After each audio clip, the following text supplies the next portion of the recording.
What's going on? What's going on, everybody? This your boy Bill Mahari here, representing MehariNation Sports Podcast here on a Saturday night here in the city of Minneapolis. Shout out to the entire LDBC. Shout out to the entire Lions Den basketball community, though, man. I'm here to give away my post game reaction to what we just watched here tonight. That was game three of the Golden State Warriors versus the Houston Rockets. And I got pretty much a lot on my mind about what I saw in the game. But I can pretty much tell you it was a really, really fun and entertaining game to say the least. And James Harden showed up in the clutch for a change. Well, well, well. Go figure. But I just wanted to say before I get into it, I know I was supposed to go live at 3 p.m. today. I had some family stuff that I had to take care of though too, so I had to obviously miss that. So this is probably a makeup for making up for that 3 p.m. slot. For tomorrow, I have to go do something out in Minneapolis, so I probably will go live a little early, probably around noon to try to make up for that lost time. You know what I'm saying? So yeah. Um, I do apologize to my subscribers for missing my time, to chop up, around basketball and boxing and all that. It's very important for me that I stay committed to my time though, man. And,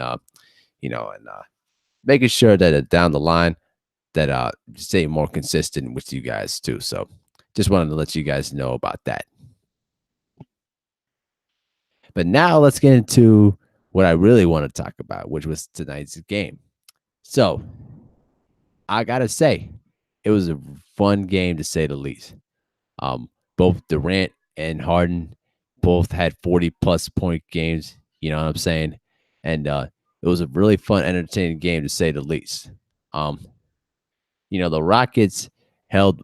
I think they had what a 16 or 13-point lead. You know, midway through the third quarter play. Then the Warriors cut it to 7 near the end of the third quarter, and then briefly held a 1-point lead with about 2 minutes to go until James Harden, stepped up and made some shots, and then Andre Iguodala made the corner three to get them a 1-point lead, and then after the Warriors, got stopped on their last possession, I felt that James Harden should have had the ball for the last shot. I understood why Mike D'Antoni would not want to call a timeout because he didn't want the Warriors to have a chance to regroup and reset their defense. But in that situation, though, your best player, James Harden, needs to have the rock in his cans. But the tie-up occurred, and then the game went into overtime, and that's when James Harden took over. I think he scored the last 7 I think he scored the 7 points in the overtime to give him the victory. And then basically, Steph Curry, didn't show up in the clutch. He didn't show up in the clutch and bricked a basic layup. He tried to dunk it instead of going for the layup. You know what I'm saying? Hey, Duke, salute, my brother. How you doing, man? Thanks for coming by on a late Saturday night. I know everybody's ready to watch the Canelo and Jacobs fight. I'm gonna try to stream the fight, as soon as I'm done talking about the game, though. But I gotta say, though, the Warriors disappoint me because after Steph Curry missed that layup, everybody just stopped and didn't continue to play. And I'm sitting there like, commit the foul, stop the clock. You still got a chance to win the game. You know what I mean? But it never happened. And it's just unfortunate that the guys in this era just stopped playing. Especially during the playoffs. Like, bro, you still got a chance to win the game. Anything can happen. It didn't make any sense. But the Rockets, survived to live another day. Now they trailed 2-1 in that series. And I think that the Warriors are going to adjust to this and going to do whatever they can to keep the ball out of James Harden's hands because he was the guy that was basically the money man here tonight. The thing is this. I don't believe the Rockets are going to win this series. I think this will end in 5 games. I Mike D'Antoni's system does not duplicate championships. It's fun when it's working well in the regular season. The Rockets went through injuries, and inconsistency during that stretch. Um, Unfortunately, his D'Antoni system has shown in the past that it will not duplicate in winning championships. But tonight, they got a huge victory, and now they put themselves now down 2-1, and now they have a chance Monday night to try to tie up this series. Here's the things that they're gonna you got to look for: the turnovers and the rebounding. That's what's gonna be the ones that's gonna you have to look for as this series continues on. Because looking at the stats here though, um, the Rockets had 18 offensive rebounds compared to the Golden State 6. That was big, and they they basically dominated in the paint against the Warriors. They had 50 points in the paint and drew 21 personal fouls, and they got to the free throw line 26 times, though they shot 69%. You know what I mean? So honestly, I think that this series is going to bark on who's going to make the bigger plays. Tonight, it was James Harden. But who's going to be the one for the Rockets, other than Harden, to make big plays? Chris Paul has got to be that guy too. Um, Congratulations to the Rockets. They got a big victory on their home floor to protect home court. But now they need to win Monday night to tie up this series. And I'll say too, salute to James Harden. Playing through the horrific eye injury. I had a chance to saw his eyes just nasty. What his right eye is still, one side is red.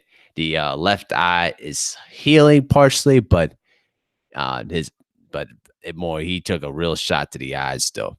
It's not fun, especially when there's bloodshot eyes all over you. It ain't fun. But he went through it, scored 41 points, but he's going to have to do it again and probably play better if they're going to try to tie this series up. That's the way I see it. But now, moving on from that, I also wanted to give my personal comments on the Portland and Denver triple overtime classic. I was able to see the highlights though. I was at work on Friday night. I was able to catch the highlights. I'll tell you this though. I believe that the Portland bench is going to be the one that's going to help. It's going to be the contributing factor if the Portland Trailblazers are going to win this series. This series is going to go to the full 7. But let's make one thing clear. Rodney Hood deserves more playing time. He only had what, 24 minutes of playing time and scored 19 points, while Elaminu was 2 for 7. It was 0 for 5 from 3-point range, and basically only scored 6 points in that game. Terry Stotts almost made the big mistake of not allowing Rodney Hood more playing time. And I'll say this though too, Rodney Hood, has really been playing very well for this Portland team in this playoffs. He's now in a better role with the Blazers than he was last year with Cleveland, when he wasn't getting any playing time and wasn't syncing very well with LeBron James and company. And I'll say it too, straight up, this makes LeBron James look bad.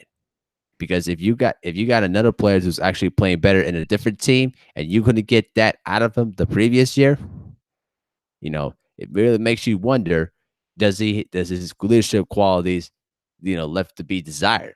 You know what I'm saying? That's how I kind of see it, though. But yeah, this is actually going to be that Denver and Portland series is really going to come down to, execution, and then just basically coaching decisions though too. But I'm really loving this series. I think this is going to go the full 7. I still got the Nuggets winning this series in 7. I think the front line of Jokic and Millsap is going to overwhelm Portland. You know what I'm saying? And it's going to make things a lot more difficult for the Portland front line. You know what I mean? So that's how I kind of see it, though. But tonight we also got the Canelo versus Jacobs fight. Also, salute to all the LDBC channels though too for also reporting, that Jacobs, went to this fight, went into the fight, 5 pounds over over the hydration limit, and it's just basically like whatever, bro. Jacobs is like whatever. I don't care about the hydration cause I'll just take the fine and we'll just get the fight started. So he's coming in there with the expectation to go in there and win the fight. But we'll see what happens. We'll definitely see what happens as the fight progresses. You know what I'm saying? But that's just my little tiny 2 cents, my little snippet on that. Um, like I said it previously last week, I felt that the Milwaukee Bucks game one loss was a uh, just a little wake up call that they needed. And then on Friday night, they both basically took care of business and they almost gave away the lead, but held on to it though. But I'm still on my firm, and I believe the Milwaukee Bucks will get to the NBA Finals and face the Golden State Warriors. Now, I don't have them winning the championship, obviously, because you're going against the 3-time champs, but they will make that series very interesting. I think it'll go the full 6. But the Celtics right now, the Celtics at this point, if I were Kyrie, why put up with this mess? Especially with all the media and all the bad press that a lot of the former Celtics have been given on Kyrie. Antoine Walker saying like, well, if you're not if you want to be a long-term Celtic, when to be a Celtic for life, you should show a long-term commitment. Like, bro, who cares, right? You didn't even do anything in your time with the Celtics. You only made a couple of playoff appearances and one trip to the Eastern Conference Finals back in 2002. The only guy that has the right to say something was Paul Pierce, who won the championship in '08, but he had to have help to get there. You know what I'm saying? So if I'm Kyrie, I look at this and like, why put up with this? Why deal with this if they're gonna do this to me all the time? And this team it's been relatively inconsistent all year long because we're having guys who are trying to play different roles or probably play bigger roles instead of playing together consistently. And that's just a difficult thing, to prosper. You know what I'm saying? So that's just how it is. That's how I kind of see it though. I still think that the Milwaukee Bucks, they adjusted now, and I think this is going to be back into script. I think they'll win this game in 6 games because I think the Celtics are going to refocus their defense and come back and win game 4. And then when the series goes back to Milwaukee, I think the Bucks are going to handle their business and win game 5 and then close out the series in Boston in game 6. But as the for the Toronto and Philadelphia series, I'll tell you this though right now, you know, the Raptors are in big trouble. They are in serious big trouble. I mean, how many times are Raptor fans are going to realize that Kyle Lowry does not show up in postseason games? I have yet to see him perform at a high level in the postseason. And many of us, including Ticket TV, will have been said in the past, Kyle Lowry is going to be the biggest reason why the Raptors will never, ever win a championship. And if you're Kawhi Leonard, you got to see that writing on the wall with Kyle Lowry. I mean, the guy, as good as he is in the regular season, he just never has been able to put it together in the postseason. He'll have some good games in and there, but the thing is this: Siakam and Leonard are the 2 main options on that team. Kyle Lowry is the third, and right now Siakam is doubtful to play in Game 4 due to a calf injury that he suffered in the previous game in Game 3. So now, if you're the Toronto Raptors, you're really in big trouble because you got your second guy Siakam, playing hurt, and then you got Kyle Lowry who's relatively inconsistent, and then also you got the Sixers who finally Jimmy Butler is making big shots. Ben Simmons is playing like a beast, and Joel Embiid is playing like a dominant big man. I'm telling you, bro, the 76ers right now, they have a huge opportunity to put a stranglehold on this series if they find a way to win tomorrow night. I should say tomorrow afternoon because the game's going to be at 2:30 Central Time. It's going to be 3:30 Eastern Time on ABC. You know what I'm saying? So A lot of stories, a lot of things, lot of storylines, a lot of questions need that are going to be answered too. So I'm anxious to see what's going to happen. You know what I'm saying?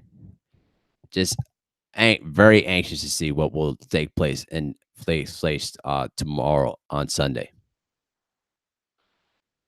You know what I mean? But I'm liking all these matchups so far. The games have been terrific. Some of these games have come down to the last possession.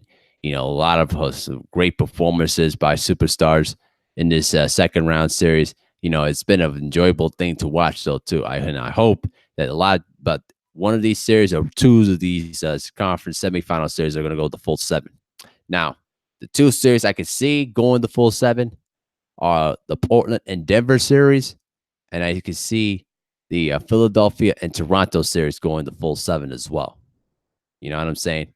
I think those are the two likely series that are going to go the full seven. I think the Warriors, they're going to bounce back, readjust their defense and, keep and enforce, the other guys around them to beat them.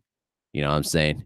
And I think that's going to end in 5 games. And I think the Bucks are going to do whatever they can to make sure that they take care of the role players and make Kyrie be the only sole guy that beats them. And that's going to be a series that's going to end in 6 games. You know what I'm saying? So, that's just how I see it, though, man. I just wanted to come on down here on a Saturday night and just get my thoughts in there too. So now I'm gonna go ahead and wrap this up though too. Just want to give my post game thoughts on tonight's game and a lot of the second round series though too. I'll be back tomorrow at noon with a more longer live stream. With my reaction to the Canelo and Jacobs fight, and also more of my extensive thoughts about the second round series though too, and continue my countdown. And also tomorrow, I will also release the third episode of the Jersey Collection series, and it's involving a player who used to hold the record for the most 3-point makes in NBA history. So that'll do it for tonight. I'll see you guys tomorrow at noon. This has been a MehariNation Sports Podcast here. Shout out to the entire LDBC. Shout out to the greater Lions Day basketball community. And we out. Have a good night, everybody, and we'll see you tomorrow at noon.